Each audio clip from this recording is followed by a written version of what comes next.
Subsequently, the issue of increase in fiscal space, unless Pakistan will implement the critically needed tax reforms and have some level of fiscal responsibility and debt limitation, and unless they will do some level of re-engineering of this civil service to have some accountability and performance-based norms included, unless there is transparency promoting reform for which calls are being made from all the quarters, you will not be able to improve the base of funding. We will not be able to plug leakages and pilferages from the system. And it is only when there's some level of semblance and all these overarching parameters that reform of health systems might be in order, because that is a very complicated area. Reform of health systems is not something simple. Secondly, I've tried to build the relationship with social policy reform using a slide from the government's database to show that health shocks are one of the most common economic shocks faced by households. And then I've tried to inventorize what the conventional social policy domains are and how a linkage could be made with the health sector. As regards reform within the healthcare system, towards the end there is a section of the book which pulls out key areas from each chapter. Broadly, there are 5 areas. One of them is addressing the broader systems constraints within the remit of the political economy. The second one is increasing in the base of public sources of financing through revenues and for the informal and informal sector through different approaches of pooling and management re-engineering of public service delivery. The third one is market harnessing regulatory approaches in order to broaden the first point of contact in primary health care, as well as to enable purchase of services in order to achieve equitable access. The fourth is institutional reform of state agencies mandated in a health role, and the fifth is about strategic use of technology. And then within the sphere of health reform, there are 3 areas. One is policy reform, and the book has there is a proposed policy that has been appended to the book. Secondly, as regards legislative reform, I've reviewed all the health laws since the creation of the country, including the ones that have been repealed, and I've tried to come up with a plan on where legislation would be needed to support a policy reform agenda of this nature. And then subsequently, there is a section on institutional reform where there is a table which says what the problems with the Ministry of Health are. So there are gaps at the level of the Ministry of Health. There are things they should be doing that they're not doing, and there are other things that they're doing which are not their mandate. And I know that this table has been accepted quite well by the Ministry of Health. Subsequently, there is also a proposal for enhancing capacity of the technical arm of the Ministry of Health. So I've mapped where the institutional gaps exist. I've tried to illustrate what the problems with the public management cycle are and what measures have a likelihood of success. There's also a plan for organizational restructuring because the reform plan talks about separating policy implementation and regulation. So clearly there are a plethora of institutional agencies whose roles and mandates need to be revised, and that's a proposal with regard to that has also been included. And then the last part, there is a plan for a phase-wise implementation of the reform agenda. And what I feel very strongly about in step 1 is developing a national consensus on the reform agenda, because if we continue the way we have been, we will continue to go in circles. So unless there is a bipartisan consensus, a multi-partisan consensus, unless there is civil society ownership, unless there's an oversight of that process, unless all the donors subscribe to a set of process endpoints from a system perspective, we will keep going in circles. And the first chapter of the book actually gives you evidence in support of that.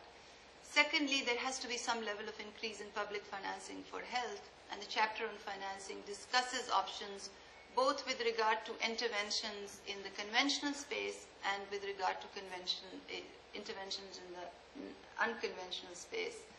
Step 2 is bracing the health information system. You don't need to turn the world around, but there's some very critical gaps that need to be filled, and I've tried to allude to them in very specific terms. Step 2 also includes pulling a thread through existing evidence. So a lot of times research is not about doing things de novo, but it's about consolidating evidence and looking at it in detail. Step 3 is about strengthening institutions, and I've already alluded to the areas where some proposals have been set forth. Step 3 also includes honing norms, the policy institutional and in the legislative sphere, and making the critical investments in technology.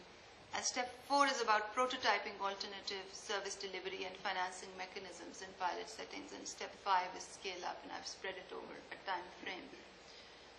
So with this, my presentation comes to an end. What I've done essentially is to give you a very quick run through the various chapters in terms of how the book is being organized.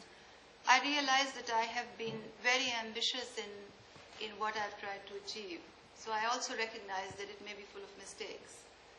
Please, as you read the book, give me your feedback. I'm very open to suggestions. I'm very open to alternative points of view. As far as I'm concerned, it's been a labor of love. Nobody's asked me to do this book. Nobody has asked me to invest time in studying Pakistan's health system. This is not commissioned work. This is not funded work.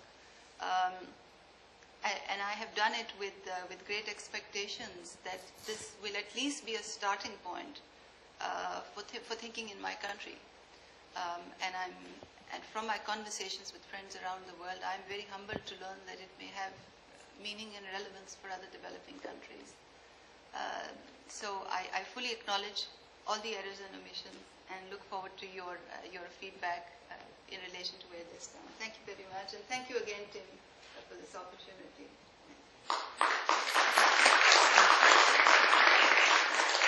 Well, very good. And I think for those of us who are challenged in terms of the amount of time we have to read, we've just got a fantastic set of insights related to the structure and the content of the book, which is really a tour de force. So now we're going to begin the tough, hard questions. And Tis Burma is going to begin, and he's just going to give a couple of minutes of reaction, which might be comments, but maybe some issues that you might like to respond to a little later, or put them out on the table for others to respond to. So, Tis.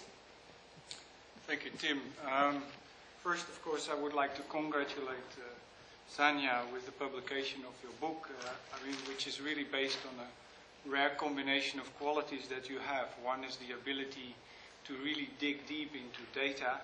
Two is the insights you have and analyze all these different parts of a health system. And three, the stamina you have to actually put it all in one book. I think that's really great. Now, when I think choked pipes, I sort of think, how severe is this choking of Pakistan? So are we talking about a country suffering from mild asthma, where all other countries are having chronic bronchitis, or are we talking about something very differently? So how good or how bad has Pakistan been doing during the past 2 decades in order to sort of guide the reforms? And I think you have several things in there, but I just like to stress that a bit more, because I need a sort of yardstick of where does Pakistan stand. And there are qualitative approaches there, and there are quantitative approaches. Now, it may not be a surprise that I focus a little bit on the quantitative side. Are there any data out there in Pakistan?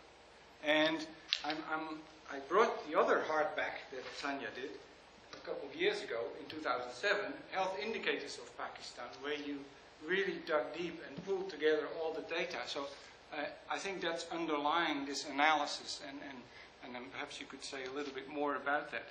Does Pakistan have any data? Of course, we heard about the Health Management Information System, and I was glad you pointed out that there have been investments in the information technology, but in fact, we have seen very little improvement in the quality of data. So the technology is probably driving some of the change, but it hasn't really helped public health at all. But there are many surveys, and Pakistan is a country that didn't have a lot of DHSs for actually political reasons. There was one in 1990 and then again in 2006, but there have been many other surveys that you've conducted, and I pulled data from including mixed LSMS, household budget surveys, and also demographic surveys, because Pakistan doesn't have the civil registration system that gives good data, but there have been at least 6 or 7 or so. So how well is it doing? And I think in terms of the WHO framework, one could look at outcomes and health outcomes, efficiency, financial risk protection, but I won't say anything about it because David is here, and also user satisfaction with the services and the system. And I won't say anything about that either because I think it's too difficult to measure. So just about progress in health outcomes. If you think about Pakistan over the past 20 years, child mortality has been declining. It's just under 2% per year, which is only half of what would be needed for the MDG. So that's not so good. It's slightly higher than the average of low-income countries. It's a bit better, actually, than the average for MRO in terms of decline, but it's much worse than in zero, the other countries. If we think about coverage of key interventions, a more immediate output of the health system, I think Pakistan is also lagging a little bit. Major goal of health systems. I know you have district data for more than 100 districts. There are big gaps between districts, also pro and poor and non-poor. Is it actually improving or is it getting worse? And that kind of information, I think, would be useful to have when one thinks about choke pipes. And then finally, on efficiency of the health system, and the easiest measure that we often take is sort of in terms of how much money Pakistan puts into health or its level of economic development. What are some of the health outcomes like child mortality? And I mean, one striking thing, of course, is that Pakistan economically hasn't done as well as other countries in the region in terms of growth in the past 20 years. But also in the health outcome, it hasn't. And there are two countries that I sort of compare it with, looking at how much money they put into health and what they get in terms of health outcomes. One is Vietnam, which has a similar level of economic development, but has a child mortality which is 6 times lower than Pakistan. Then we have Bangladesh, which is a much poorer country, which raced past Pakistan over the past 10 or 20 years. So I think that the diagnosis of choke pipes or severe chronic bronchitis is perhaps correct. Thank you. Thanks, Ties. Just one point of clarification. He mentioned MIX and LSMS. The multi-indicator cluster survey that UNICEF runs is MIX, and the LSMS is a World Bank Living Standards Measurement Survey, just for information. And Ties, I think, is going to be a co-author on a comparative analysis of health systems performance, along with Sanya, based on those comments. So, Abdul, you're next. Thank you, Tim. So, obviously, Tanya, congratulations. I skimmed through the choke pipes when I was asked to comment during the launch in the Global Forum in November in Cuba. Since then, I have read most of the chapters, and I'm honestly like, okay, there are challenges, but this is the first, most comprehensive book about the health system in Pakistan, which is available, and there are lessons for the other countries. And I have personally I have the honor and the privilege to work for the Pakistan's health system for over 20 years. So I know how complex, how difficult, how challenging, how good, how beautiful, whatever the diseases are. But I think she has done a superb job in identifying what are the challenges, what are the difficulties. But the good part is she has given some sort of relatively practical way forward, a roadmap, how the things could be improved if there's a political will and if there are resources. But I think she has also pointed to very important areas which are the challenges, the governance and the civil sector, or the civil sector, the public sector.